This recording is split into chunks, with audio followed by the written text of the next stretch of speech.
Да не чекаме ценовниот шок од горивата да се прелее врз цените во маркетите, туку владата веднаш да интервенира со мерки за да се спречи нов ценовен удар врз стандардот на граѓаните, апелираат од Организацијата на потрошувачи и транспортерите за состојбата да не ескалира. Од ОПМ покрај намалување на акцизите и ДДВ-то за горивата, бараат веднаш и мерки за ограничување на маржите и ограничување на максимални цени на основните прехранбени производи.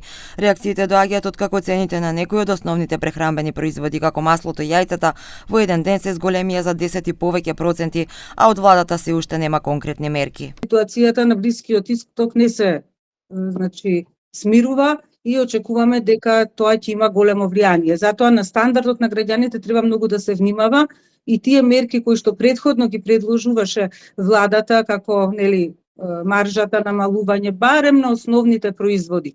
Иако сме свесни дека тие веднаш трговците и дистрибутерите ќе покачат цените на другите производи што не припаѓаат во потрошувачката кошница, меѓутоа сепак е многу битно да основните цени останат стабилни. Транспортерите поднале барање до владата за мерки веднаш, велат има притисок од компаниите да ги покачат цените за транспорт, но се зависи од понудата и побарувачката. Значи они сака да ги покачат, кој не ќе да покаче кога трошоците му се зголемуваат. Затоа ние како асоцијација од своја страна бараме државата да реагира за да се намалат трошоците и да можеме да го поднесеме порастот на цената на горивото. Од пазарниот инспекторат уверуваат дека нивните контроли покажале дека цените се стабилни. Имало покачување само на цените на маслото и јајцата, но од оправдани причини поради раст на цените на маслото на берзите и на цените на храната за кокошките. Маслото е берзански производ и на берзите е покачено 15% и кај нас се забележано покачување од 3 до 5 денари. За јајцата производителите се жалат на покачување на храната. Сојата за 100-150% е покачена, а пченката 100%. Сега кај нас е просекот 10 денари јајце.